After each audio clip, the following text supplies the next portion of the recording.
Hello and welcome back to the series of videos about Roman noble families. Today we are discussing about family of Servilii Caepiones, who are one of the perhaps the most highest and well-known families of the Republican era. And I have chosen here as a headline as the "When World is Not Enough." And what I mean by this is that Servilii Caepiones usually are painted to be and presented as kind of archetypes of corrupted and self-serving and pompous noble families that existed in Rome.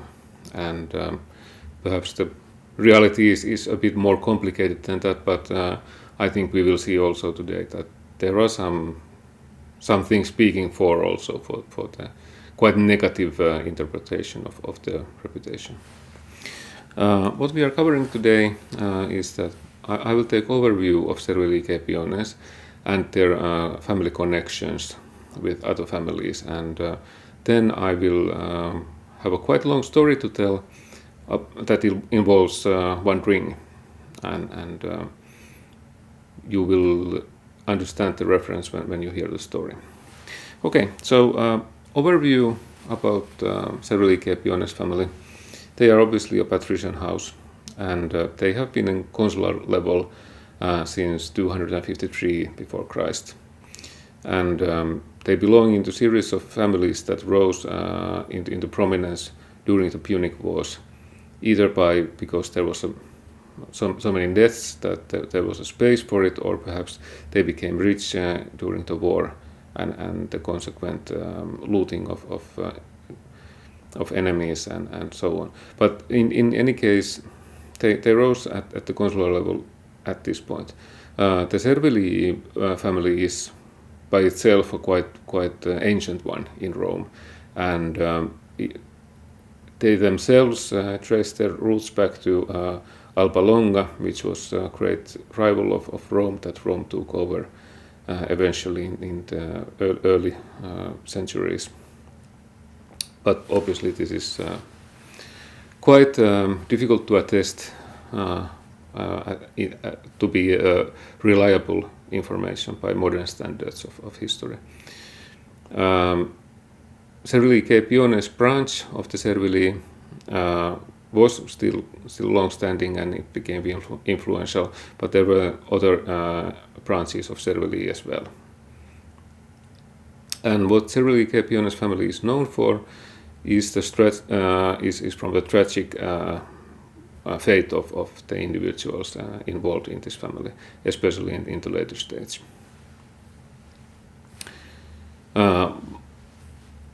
And we can also see that, for example, here in the map, Julii family was also from Alba Longa area. So it was a source of many ancient families in Rome that were very influential and highly positioned during the Republican times.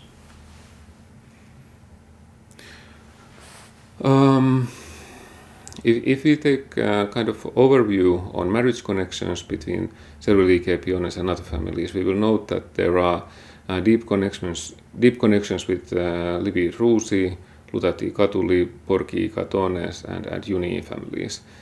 And their marriages are quite well known to us overall, especially in the later generations. But when it comes to earlier generations, we don't have that much information, and as is often the case with Roman families. They also have connections with Fabii Maximi and Claudii Pulchrii from the patrician side. What is special in the Servilii Caepiones is that we know the daughters of the family quite well, which is kind of exceptional in regarding many families, and especially regarding patrician families of Rome. We usually tend to have much more information about plebeian families and their daughters. So this is in many ways interesting family to examine, and next I will present a series of family connections that might be quite interesting to look at. First of all, here is the overall family view of the Servilii Caepiones. And as you can see, it starts from the consul of 253 and proceeds down there into consuls of 203 and then subsequent consul generations. And you also may note that there is, for example, Gnaeus Servilii Caepio, who has 3 of his sons reaching the consulship, and that is something what we are going to look more deeply into now, because this is quite interesting feature as well. And I call this "I help you and you help me," and this actually involves 3 families that have been cooperating for several generations. And here is a listing of Aurelii Cottae, Servilii Caepiones, and Caecilii Metellii, and how in action, how in reality, the cooperation between families and politics matched. So let's check first the consulships of these families. Consulships of 253, 252, 251, 248, and 247 form one group, one generation of these families. And there we can find Gnaeus Servilius Caepio, Gaius Aurelius Cotta, Publius Servilius Geminus, Lucius Caecilius Metellus, and Gaius Aurelius Cotta again for the second consulship, as well as Publius Servilius Geminus for his second consulship, and Lucius Caecilius Metellus for his second consulship. So during these years, 6 years, we will find these 3 individuals all reaching their consulship 2 times, and starting by Gnaeus Servilius Caepio. And then we will look at their sons or grandsons, and we can find the consuls of 144, 143, 142, 141, and 140, where we can find Lucius Aurelius Cotta, Quintus Caecilius Metellus Macedonicus, Lucius Caecilius Metellus Calvus, Quintus Fabius Servilianus, Gnaeus Servilius Caepio, and Quintus Servilius Caepio. So this is quite interesting example of how families can cooperate, because I don't think it's a coincidence anymore when you have a couple of generations back to back having these kind of consulships following each other within a couple of years' time. And in these names mentioned above, in these consulships, you can find brothers here. For example, Metellus Macedonicus and Metellus Calvus were brothers, as were Fabius Maximus Servilianus, Gnaeus Caepius, and Quintus Caepio. They all were brothers between each other. And we can find them also cooperating lawsuits. For example, when Lucius Aurelius Cotta was prosecuted by Scipio Aemilianus, Metellus Macedonicus defended him, and with success. And then Metellus Macedonicus with Metellus Calvus joined Gnaeus and Quintus Servilius Caepio in a lawsuit against Quintus Pompeius. And for example, this lawsuit is a source for animosity between families of Servilii Caepiones and Pompeii. Then there are military commands, and at 133, Metellus Macedonicus and Gnaeus Servilius Caepio had a special command against the slave revolt together. So I don't think that's a coincidence either. So as you can see, things start to pile up when you check them. There are blood brothers, there are lawsuits when they have cooperated, there are military campaigns they have been together, there are consulships that are either together or following next to each other, and so on. And of course, consul of 119, Lucius Aurelius Cotta, and Lucius Metellus Delmaticus were children of the consuls of 142 and 144, and they were consuls together. So again, here we can see another third generation of cooperation between these families. And when you start to consider the amount of arrangements needed and the amount of goodwill needed between the families in order to make these kind of arrangements work in real life, you start to understand how deep the connection must have been and how influential that these kind of tight family connections between families are. Because they influence their careers, they influence whom they go into court against, they influence also the Roman history itself. And for example, here between these three families, there has been cooperation going on for 150 to 200 years time, and that's a pretty long time. If you consider, for example, your family, how many of your friends and relatives are based on these same families that your ancestors 200 years ago had? I think that very few, if any, of modern people have these kind of deep interfamily connections and interfamily connections over many generations between each other. And that is something that we have to keep in mind when we consider the Roman history and Roman politics and Roman individuals and how they view the world. Because if you have such deep connections with some families, you think also their interest and from their points of view, and you are also influenced by them. You will be said that oh but I cannot do that, so let's not do it, and then you can change your mind, and so on. I think this is a very important thing to notice when we talk about Servilii Caepiones and families like this that are really deeply interconnected in the Roman society, that are not any kind of new families to arrive.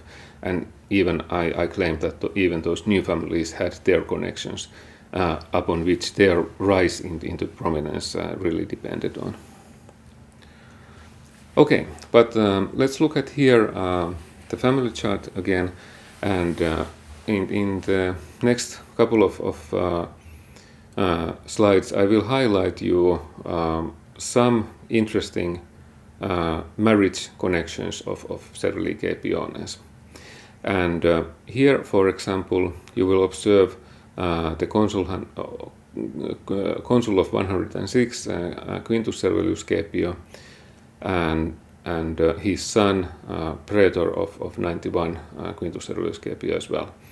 And the daughter of consul of 106 married Tribunus Plebis of 91, Marcus Livius Drusus.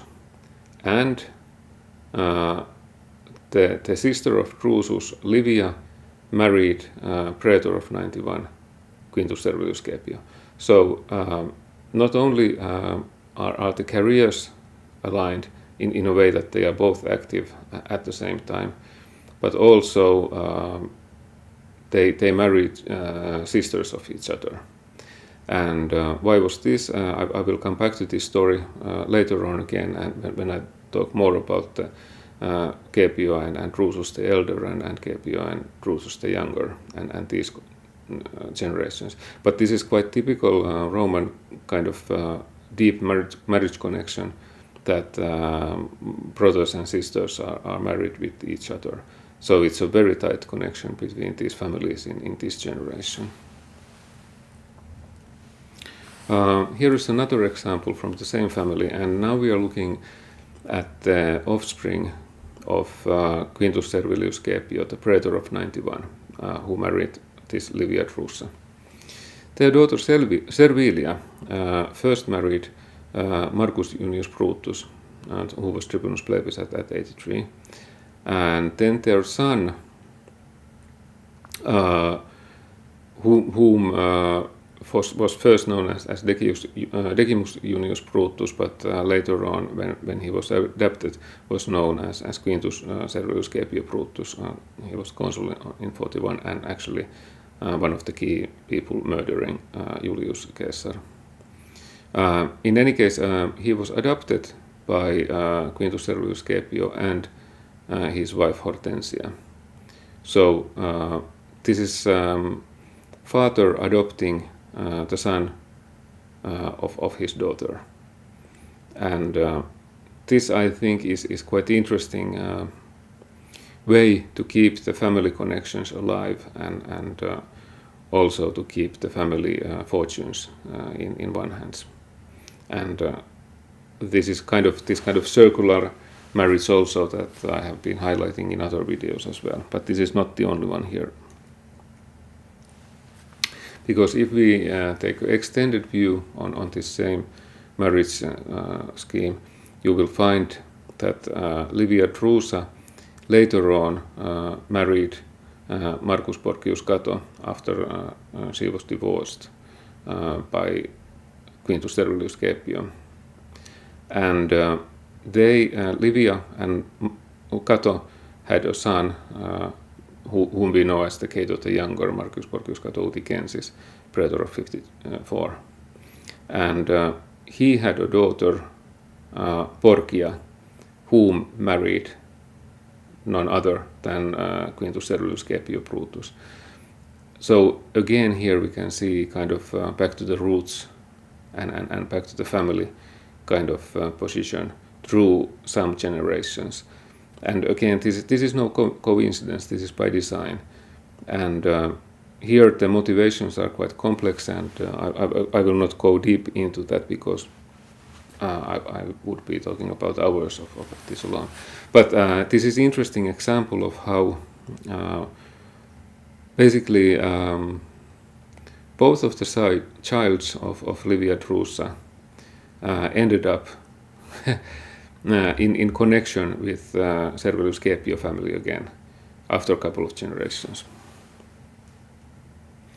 And we also find here another example of circular movement, because when we look about marriages of Servilia, that is the daughter of Caepio the Younger and Livia, we will find that he was married with Marcus Junius Brutus as well as Decimus Junius Silanus. And child from between Servilia and Silanus, Junia Prima, married Publius Servilius Vatia Isauriacus, and Servilii Vatiae were another branch of the Servilii family than Servilii Caepiones, but it was still in the Servilii family. And so they had a daughter Servilia, who married Marcus Aemilius Lepidus. Then we have Servilia other marriage with Marcus Junius Brutus, and added to that Quintus Servilius Caepio Brutus, the male child. They also had a daughter Junia, who married in her turn this same Marcus Aemilius Lepidus. So they really were keen to have this Aemilius Lepidus connection between the offspring of Servilia, or of the offspring of Servilia. I think this is quite interesting way of also how the close people of Quintus Servilii Caepio, praetor of 91, they all kind of have these circular marriage arrangements at one point or another. And here's the last example of these circular marriages.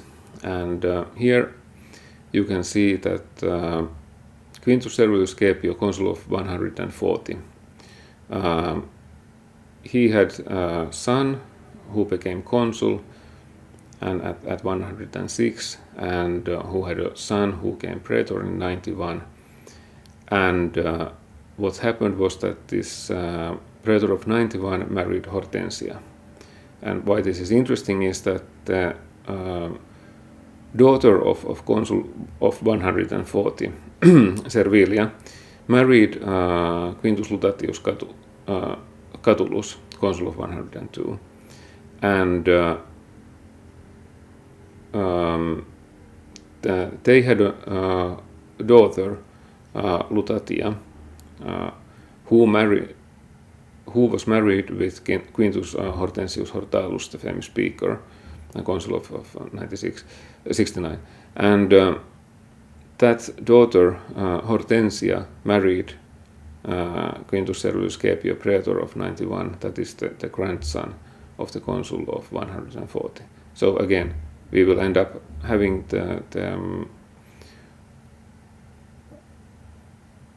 if we consider the consul of 106, his sister married Catulus, and whose granddaughter then married his son, praetor of 91.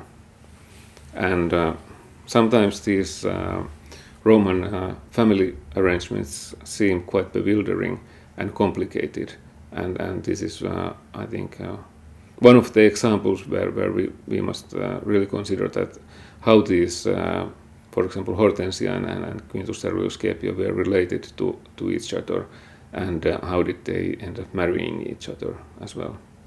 But it's very interesting family in this sense that there are many of these kind of circular marriage arrangements, and I wouldn't be surprised at all if the other members of this family would have similar kind of arrangements as well. And you can see here also in the family chart that there are, for example, Claudii Pulchri, who were known of these kind of family connections as well. They can be found from the granddaughter of consul of 141, who married consul of 92, Gaius Claudius Pulcher, and also they can be found from the daughter Servilia of praetor 91, who married Lucius Licinius Lucullus, consul of 74, who was also married with Claudia Pulchra.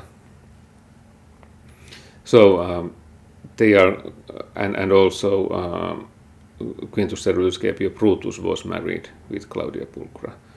So you can see that there are always kind of connections with Claudii Pulchri lurking about in the different parts of the family tree.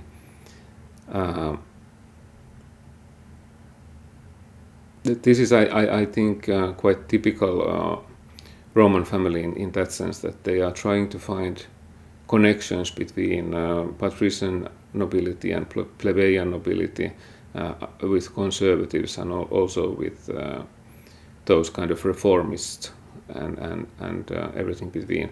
But in general, the Servilii Caepiones were pretty conservative family, and many of their representatives were really the kind of heralds of conservatism in Rome, and were known to be amongst one of the most conservative families who really defended the interests of the old nobility. And that, I think, has also made them a target of, for example, reformist-minded historical writers, to make them kind of scapegoats of everything that was wrong in Rome. But I think the image is a bit more complex, and also I think we should offer a little more understanding towards Servilii Caepiones and their choices, because they were a traditional family, and that was part of their family culture, part of their family identity. So I think it's not right to judge them by the standards of later cultures. Okay, let's go to the example case of Caepio the Elder and Drusus the Elder and their sons, and what we can learn about them. And there is a ring there, but it will come later on in the story, so please be patient. Here is the simplified version of whom we are talking about, and I've marked here elder and younger to those name boxes, so that it's easier for you to keep on track whom we are talking about. Let's start a bit about the family backgrounds of Caepio and Drusus the Elder. Caepio the Elder first.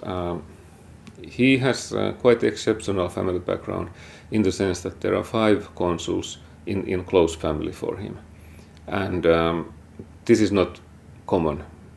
Quite few, very few families of Roman Republic could claim that kind of immediate family influence. And that's something that we have to keep in mind. And I think it's not anyhow wrong to say that he belongs, he absolutely belongs into the highest elite of the Republican era Rome. And Caepio family had been fighting in provinces through different generations, and this was kind of their usual family trick to get wealthy and to be able to reach into consulships. So it was kind of very traditional and very kind of school book example of noble family, that each generation reaches the consulship and fights in provinces and finance the political career through this kind of activities. Marcus Livius Drusus the Elder, on the other hand, he was consul in 112 and censor in 108. His background and career is a bit different. He was consul together with Scipio Aemilianus, and we know that he was married with Cornelia. We don't know for sure, but I think it's quite probable that Cornelia came from Cornelii Caepiones family. So she was probably related to Scipio Aemilianus somehow. Of course, there are other Cornelii families, like Cornelii Lentuli, from which she could have come. But I think because they were consuls together with Aemilianus, that it's very high probability there that he was marrying someone from close circle of Scipio. And Livius Drusus the Elder was known from the so-called leges Liviae, and these were an attempt of the nobility, of the traditional nobility, to eat away the popular support from Gaius Gracchus. For example, when Gaius Gracchus said that he will establish one colony to help the veterans to find a new place to stay for the veterans and give them land, then Drusus the Elder promised that he will establish 10 colonies and so on. And when Gracchus said that his colony, or established his colony in a way that they are still need to pay taxes to Rome every year, Drusus said that his colonists don't need to pay any taxes, and so on. So they used this kind of political trickery to eat away the support from Gracchus. And I think it's quite obvious that Drusus and other noble families didn't really want to go through establishing all of these colonies. It was just a grand promise that they made to take away the support from Gracchus, and this also, of course, ended quite badly for both of the Gracchi brothers.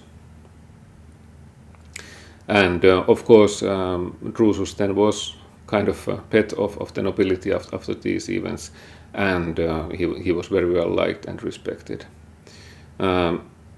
He built his family fortune in Macedonian wars, and actually he did so well there that when he died, he could give as one of the greatest personal wealths of Rome as inheritance to his son Drusus the Younger.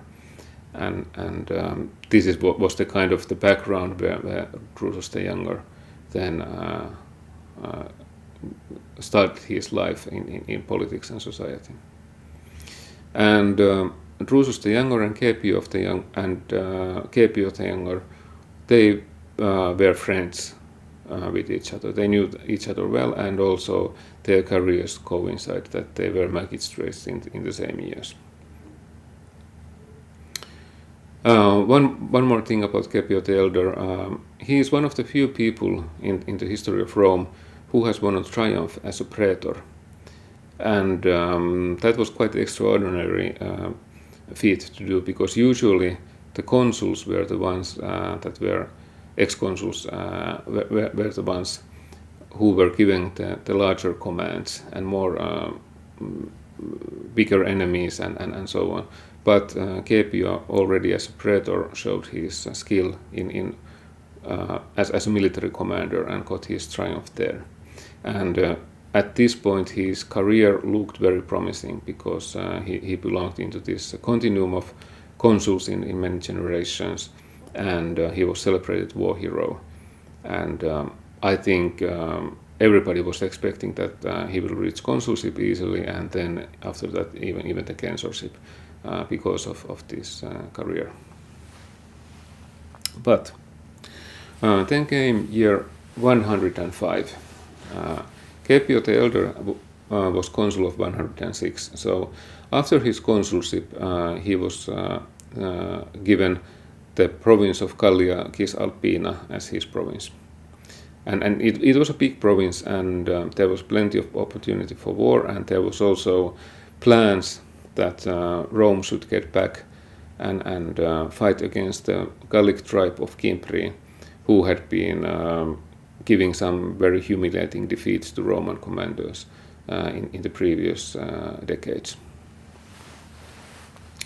And from the perspective of Caepio the Elder, this was kind of the dream command for him, because he would get a serious, important military command, and he was very likely, if he was victorious, of course, to have a triumph, his second triumph after it, which would make him really celebrated military hero of the nobility there.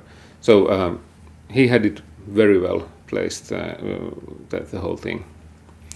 But the consul of 105 was Gnaeus Mallius Maximus, and he was homo novus, the first consul of his family ever, and he was plebeian.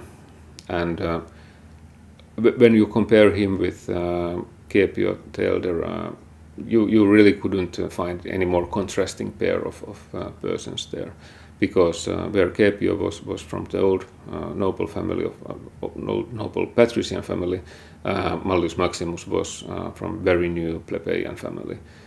And the kind of unfortunate thing here is that Mallius Maximus was also appointed by the Senate to the same province of Gallia Cisalpina as was Caepio the Elder. And because he was serving consul of the year, his imperium was higher than the imperium of Caepio, who was just proconsul. So Caepio had as his superior, basically in the military hierarchy, this Mallius Maximus, who was a newcomer and virtual nobody in politics and society. And of course, Caepio didn't like this fact at all. The consul and proconsul really didn't agree anything else, except that they would keep their distance in the province and fight their own wars there, and meaning that they would have a kind of province divided into two parts, and Caepio was responsible for the other, and the Mallius Maximus was responsible for the other. And this worked well in the beginning, and from Caepio's point of view. Caepio won some smaller battles, first against Gallic tribes, nothing grand or spectacular, but in any case, good, solid, small victories. And then he had a larger victory that was in a battle that was fought near Tolosa, that is modern-day Toulouse in France. And in this Battle of Tolosa, this is very famous in Roman military history, because not because of its military achievements, it was quite standard Roman victory in that sense, but it was one of the largest treasures that was covered by the Romans after the battle.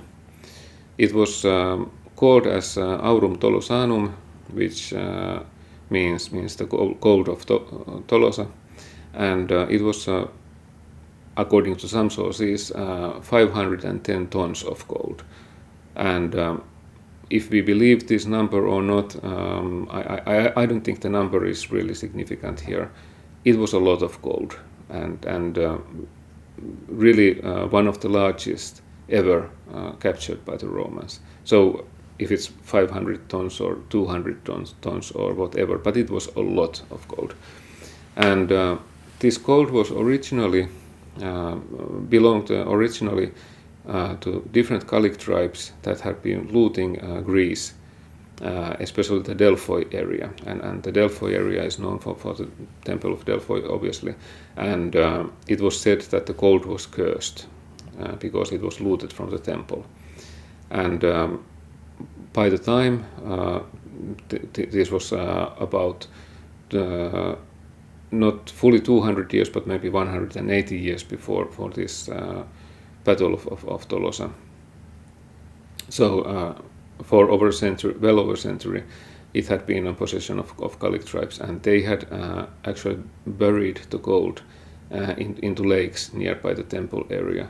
So it was kind of it was considered as a sacred treasure, not to be touched. But of course, it was not sacred for the Romans.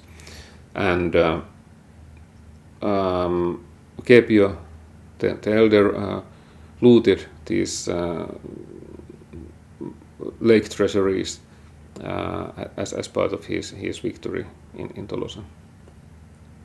And it was agreed that this treasure would be transferred into Rome to the hands of Senate.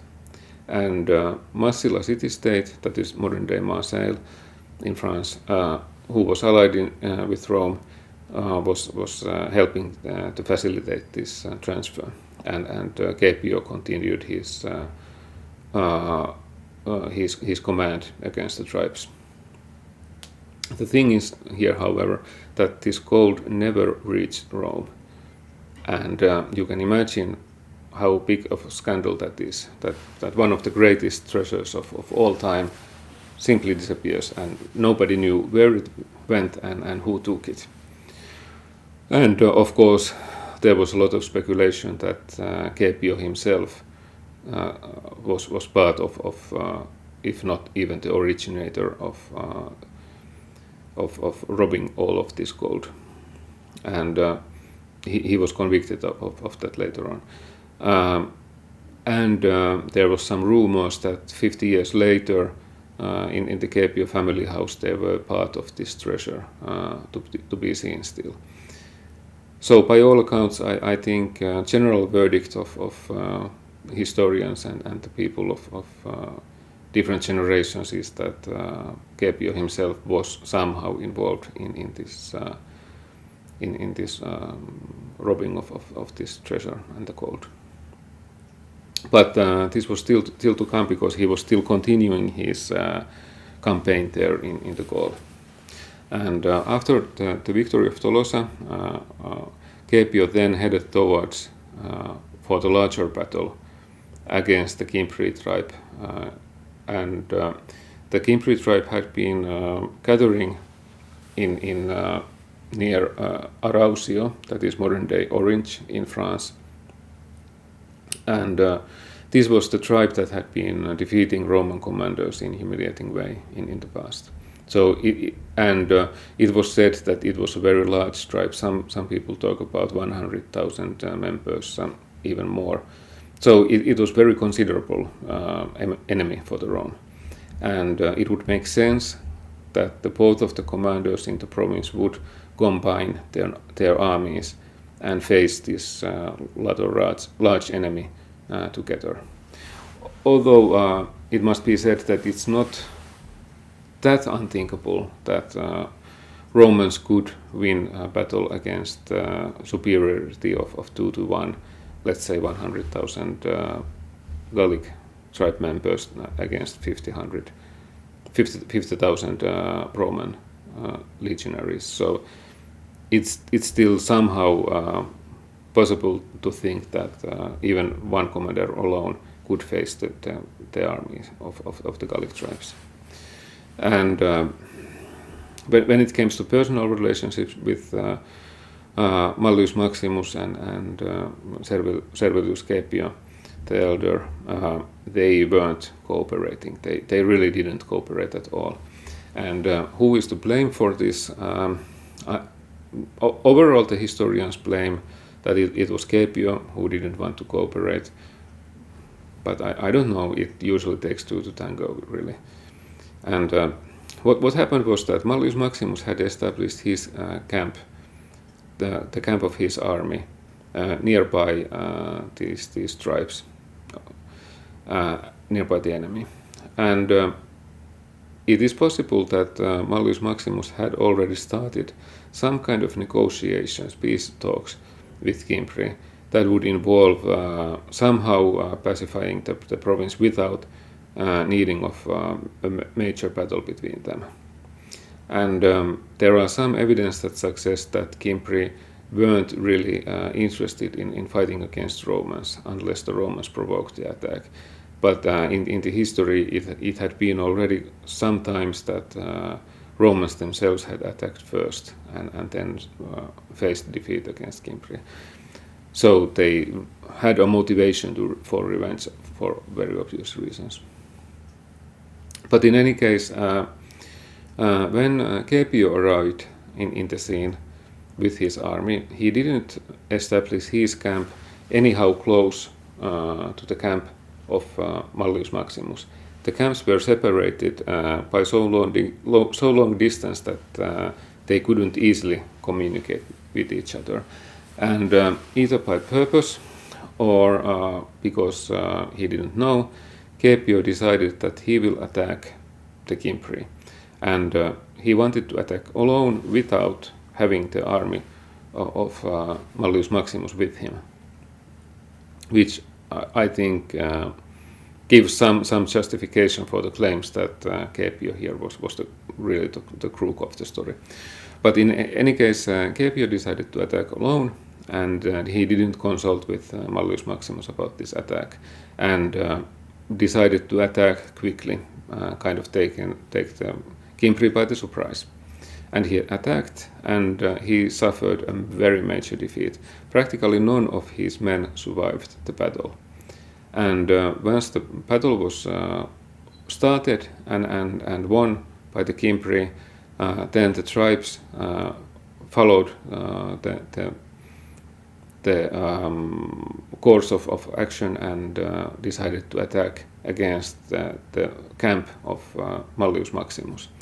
And Mallius Maximus's army was unprepared for this battle, and they lost as well.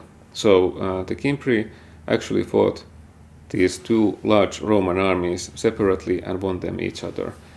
And it was a decisive victory, really. And it was said that Rome lost about 120,000 men.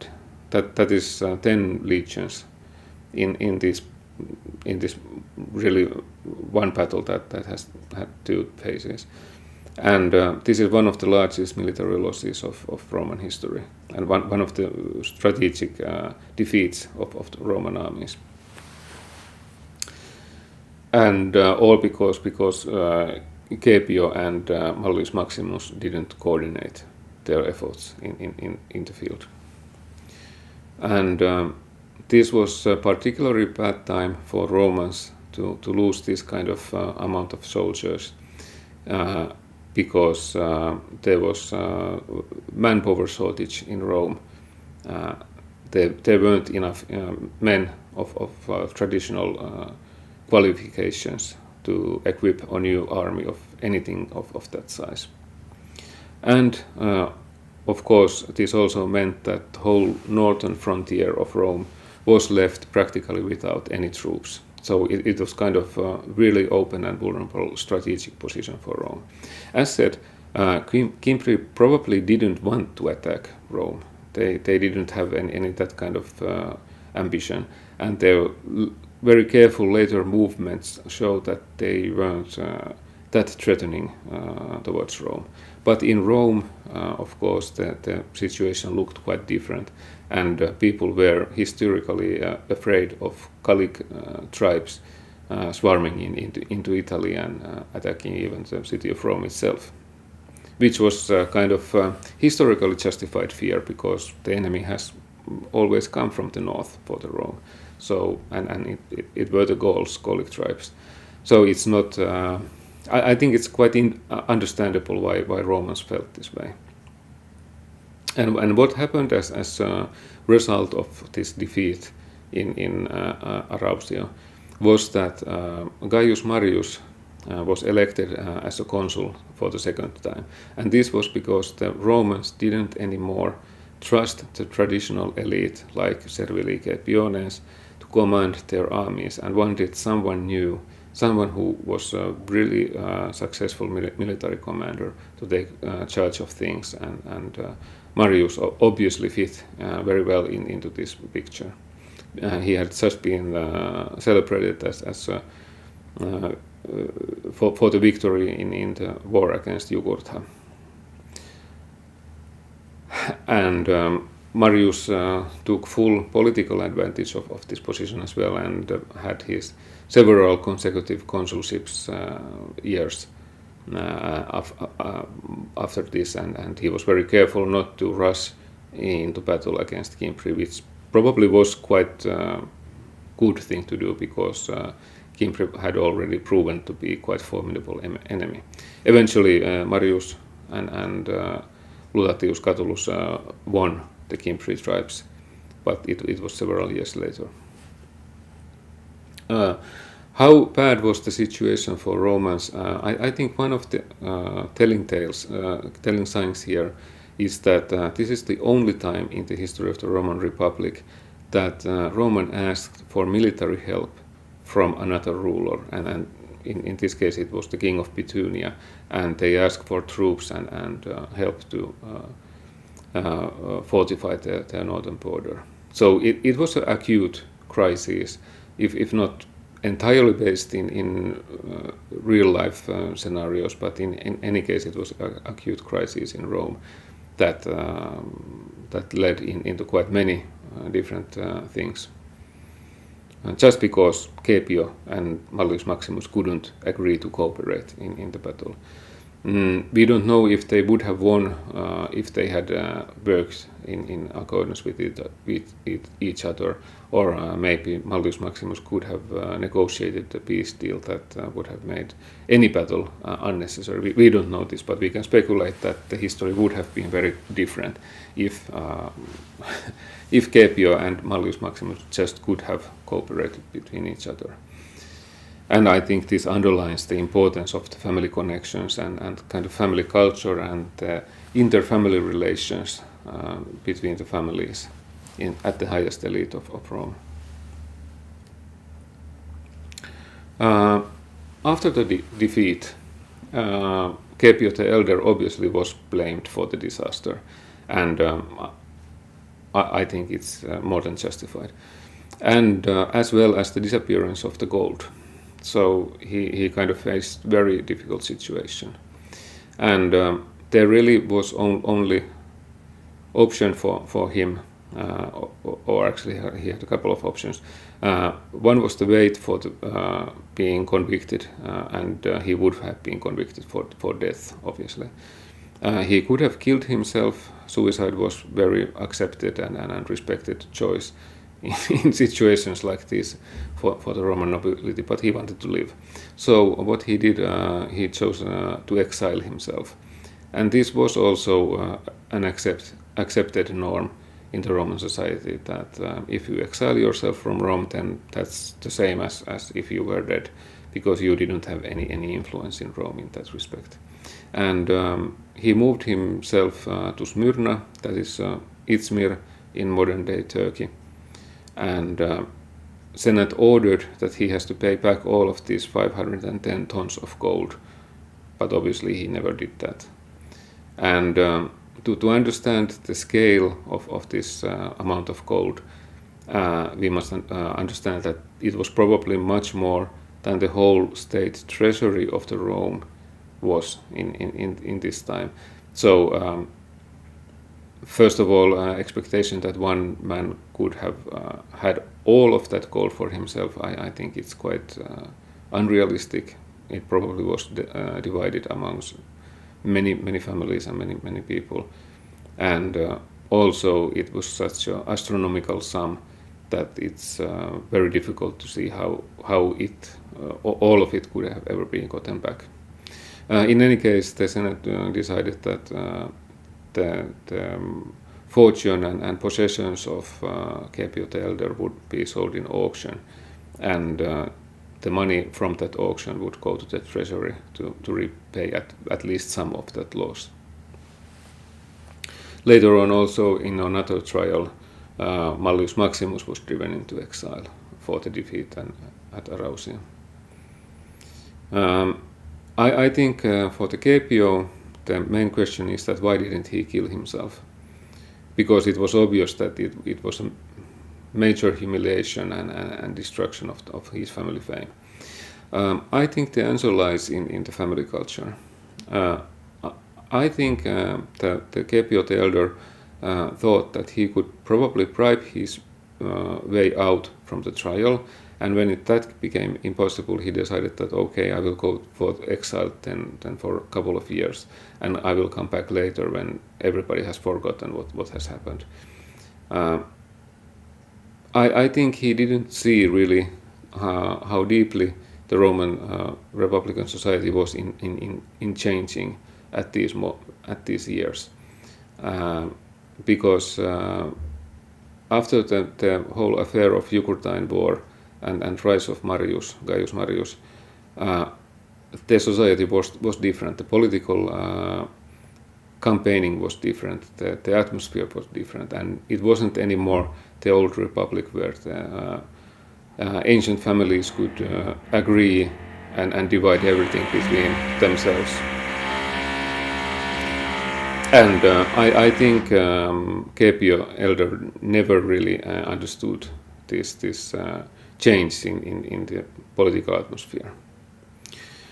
The question is then, what about the younger Caepio, the next generation of Servilii Caepiones, and what happened to them? And for younger Caepio, this meant that his father went into exile, was that the younger Caepio became paterfamilias. And also, as you remember, all the possessions of elder Caepio were sold at the auction. So younger Caepio became paterfamilias with all the duties and everything that was expected of him, at the same time as he lost all of his family fortune and reputation as well. And he was as a paterfamilias, he was expected to hold traditional lifestyle of the family. And as said, it has been one of the leading families, one of the most illustrious ones. And that kind of lifestyle wasn't cheap. It required quite a lot of money. And he was also expected to build his career to reach consulship like his father had reached. And also maybe even become a military commander. And this kind of career in politics and in the military, that wasn't cheap either. He needed money for that as well. And then there was also the case of his sister Servilia, and who needed a new husband. And in order to have a new husband for her, Caepio the Younger needed money to pay dowry for the coming husband. And from the point of view of Caepio the Younger, he had a lot of things he was expected to do, but he didn't have money to do any of those, and let alone all of them. And his sister Servilia, his first husband was Lutatius Catulus, and he died. And new husband for Servilia without dowry was a very big dilemma. And here where the Drusus the Younger came to help, his old family friend and his personal friend as well. Drusus the Younger accepted Servilia as his wife without dowry, so Caepio didn't have to pay anything to have his sister married to Drusus. And Caepio himself married sister of Drusus, Livia, and Livia brought with herself a very large dowry, As we remember, Drusus' family was one of the richest one because of the Macedonian Wars. So marrying Livia ended the money problems for Caepio family, and I think from Caepio's point of view, everything was fine again. So he had saved his family honor by having the means to have the lifestyle, by marrying his younger sister, and also by having corrected the kind of family position in the society. And from the Livy Drusi side of the things, they were very tightly aligned with one of the oldest patrician noble families of Rome. So everything was fine. No. These marriages were mocked as prostitution by public. And the idea was that Servilius had been sold his sister Servilia in exchange for money and bribe from Drusus the Younger in form of Livia. This was very much in sync with Roman politics of this time. They were very brutal and very merciless competition against other families. But there was something of element of new here, and it was that basically Caepio the Younger and Drusus the Younger and their wives, their sisters, they were not anyhow responsible for the actions of Caepio the Elder, who is really behind here in every bad thing that happened to the family. But still they were suffering the consequences of Caepio the Elder, and they were also suffering the consequences that the general opinion of the public was against these old noble families that were seen corrupted and incompetent and arrogant, and you name it. Everything that was wrong in the world was because of these old noble families didn't know how to do things in better way. So whereas I think both Caepio and Drusus the Younger expected that, okay, this will blow over, this will kind of settle things, and things will continue from here on as normally. But this wasn't to be. The atmosphere had changed in the society, and the focus in politics had been moved away from the support for the old families into support for the new ideas. So I think they represented this kind of old traditions in time where there was a really big change happening in the society. And Drusus and Caepio Younger both reacted into these pressures and into this situation in different way. And I think it either caused the tensions between Drusus and Caepio or highlighted them further. But in any case, Drusus started to drift away from this conservative nobility agenda in politics, and he was moving towards very much into reformist ideas. And in short, Drusus wanted to shrink the powers of the Roman elite and increase the influence of Italian allied cities in the Roman politics. So he was quite progressive and saw that the world has changed, that Rome couldn't anymore dominate the Italian allied cities in the same way as before. And he wasn't alone in this thinking like this. For example, Marcus Aemilius Scaurus supported his ideas, as well as Gaius Marius supported some of his ideas. So he had support from both the traditional nobility as well as from the really reformist side. But the conservative elite of the Senate was very strong, and it was very much opposed to Drusus's idea. And what happened was that Caepio found himself to be the leading kind of vanguard of the opposition against the ideas of Drusus. And how this happened, we don't know exactly, but we can guess. what historians have presented of that time, of the ancient times, was that Caepio and Drusus eventually had their falling over argument over one ring that was sold in auction, and we don't know what kind of ring and why it was so important, but Caepio wanted for himself, and Drusus made the higher bid and bought it, and this caused a serious drift in their relations. Eventually, broken their relations for good, and this is quite extraordinary story, and we might ask that why one ring was more important than the old family alliance, why it was more important than long-standing lifelong friendship, and we don't know. But what happened was that Caepio divorced Livia, and ending their personal alliance in this way. And Livia remarried Marcus Porcius Cato, who was really another leading conservative figure in Rome, added to Caepio. So in a sense, Cato was competitor of Caepio, being as the leading conservative against Drusus's ideas.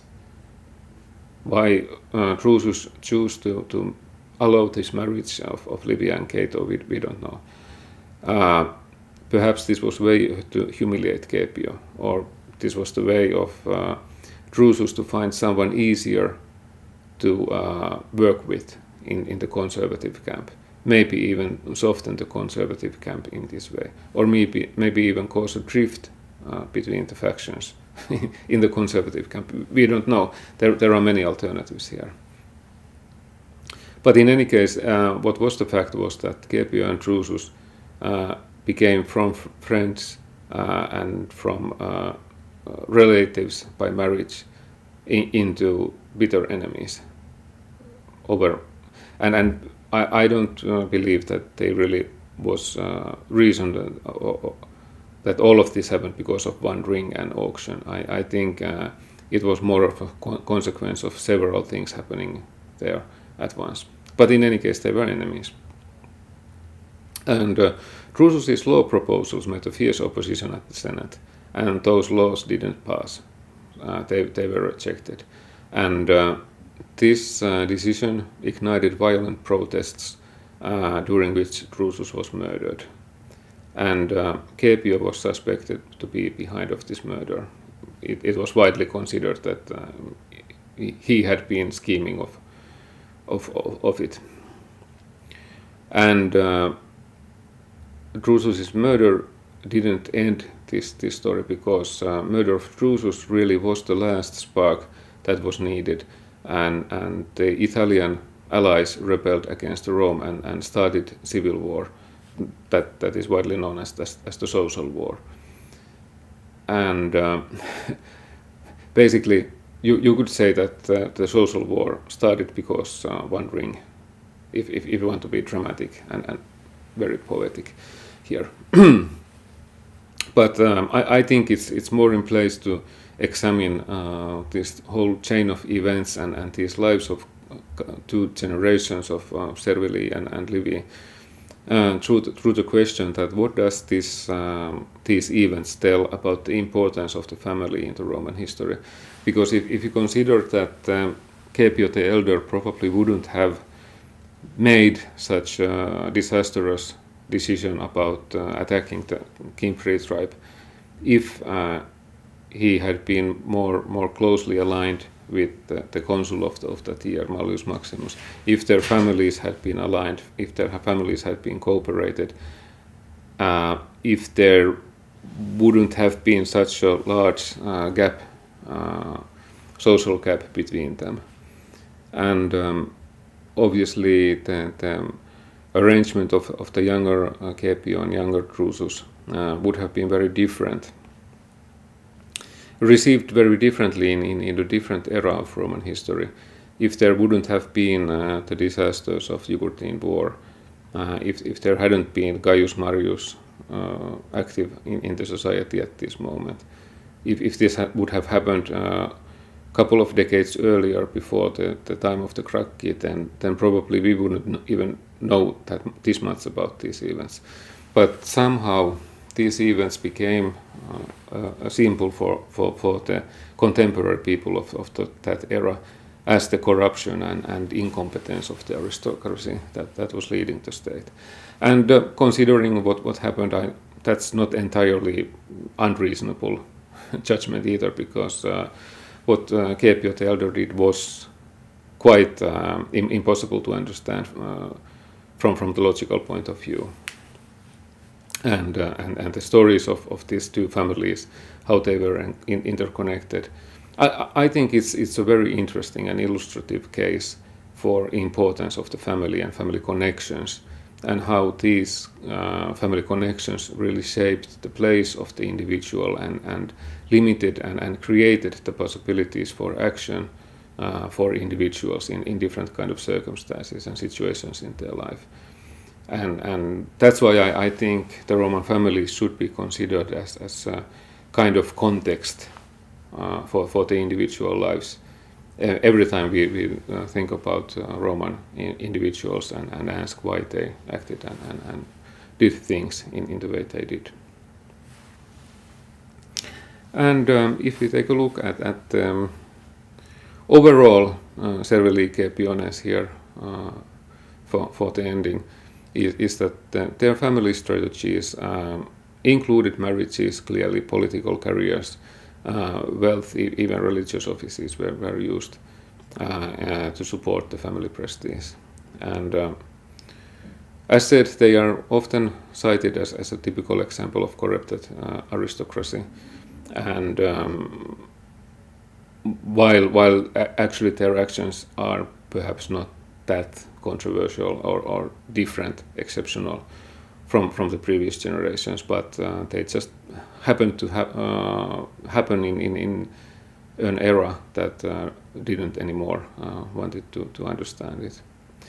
And when it comes to family cultures of Servilii Caepiones and other families, if we compare them, I think Servilii Caepiones had a family culture that was quite typical combination of traditionalism and ambition compared to other families. But it's a very interesting family branch, as I said, and there are many other stories that we could go through about them. But overall view of the families is what I'm after here. That was everything today, and I thank you, and I hope that we will see with some other family story in the future. Thank you.